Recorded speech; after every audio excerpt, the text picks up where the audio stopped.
अनुमति है ना।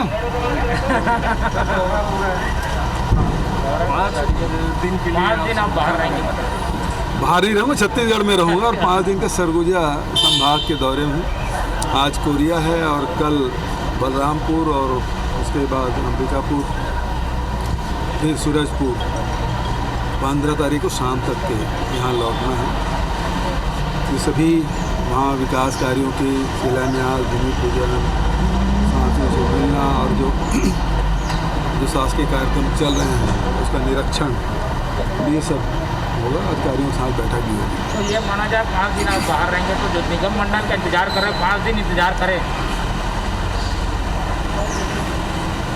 देखिए वो प्रोसेस में है और प्रोसेस में वो सब काम होता है।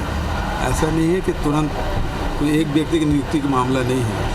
सारे लोगों को, पूरे प्रदेश के सभी वर्ग के लोगों को लेके, सभी साथियों के, जिन लोगों ने संगठन में काम किया है, संघर्ष किया है, उन सबको उसमें समायोजित करना है, सबको सम्मान देना है।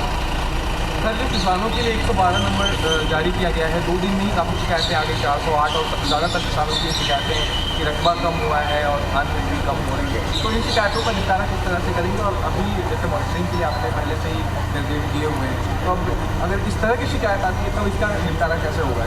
देखिए 21.5 लाख किसानों का रजिस्ट्रेशन हुआ है। पहली बार गिरदावरी हुआ है कि फील्ड में जाके अधिकारी, पटवारी, किसान सब जाके उसमें गिरदावरी किए हैं, स्थल निरीक्षण किए हैं। यदि कोई त्रुटि हो गई है तो उसके लिए हमने 112 के तहत जानकारी देने के लिए किसानों से कहा है और दे रहे हैं। और उसमें जितने भी किसानों की शिकायतें आ रही है उससे फील्ड में जाके उसके फिर से मुआयना करेंगे, निरीक्षण करेंगे और उनकी शिकायतें सही पाई गई तो सुधार कर दिया जाएगा। आप लगातार कहते रहे कि महिलाओं से संबंधित अपराधों को गंभीरता से लिया जाना चाहिए।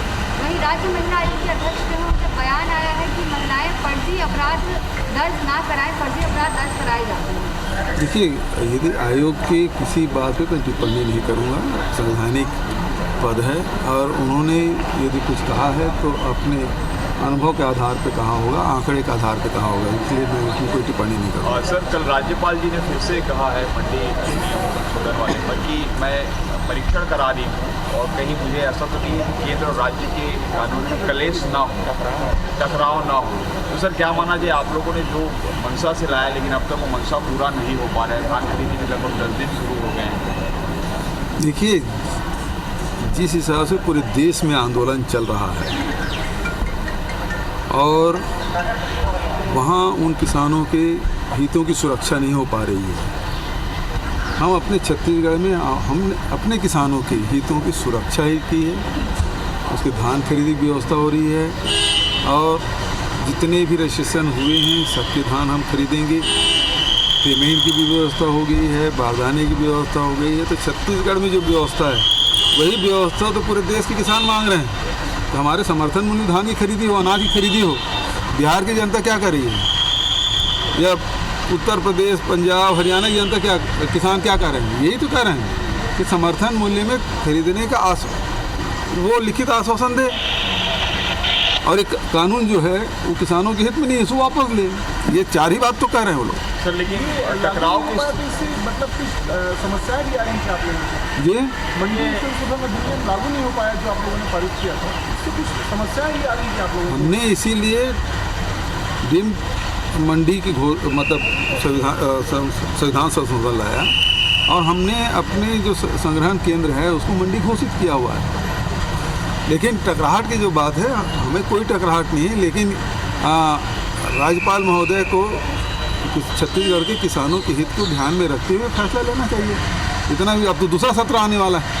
सर एक लास्ट इसी संबंधित, क्या आप लोगों की तरफ से कोई रिक्वेस्ट किया जाएगा क्या कि जल्द से जल्द इस पर वो हमारा तो आवेदन गया हुआ है, यदि वो लौटाते हैं तो फिर से हम आवेदन करेंगे, उस प्रक्रिया के तहत ही किया जाएगा।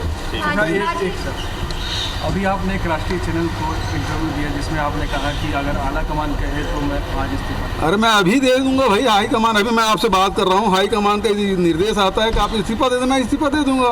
हाई कमान के निर्देश में ये जिम्मेदारी मैंने ली है। हाई कमान बोले मैं तत्काल इस्तीफा दे दूंगा। आपसे बात करते हुए यदि फ़ोन आ जाता है तो मैं चल दूंगा यहाँ से वापस।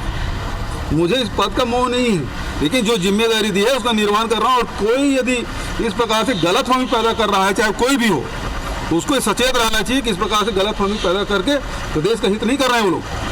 जनादेश तो बंगाल में 5 साल का है, मतलब भाई दवे यदि ऐसी बात करें, हम तो हाईकमान के निर्देश में ही ये पद ग्रहण किए ना, और हाईकमान यदि निर्देश दे तो हम हटने को तैयार हैं।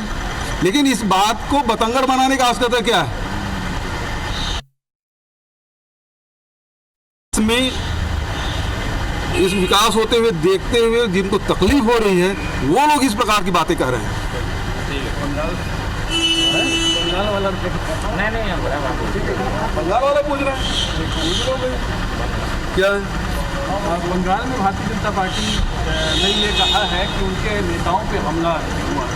ममता बनर्जी इसको खारिज कर रही है। जो कानून की व्यवस्था की स्थिति है वो राज्य सरकार की है, और राज्य सरकार सभी नेताओं की, जनता की सुरक्षा की जिम्मेदारी उसकी होती है, और ममता बनर्जी उसे देख रही हैं।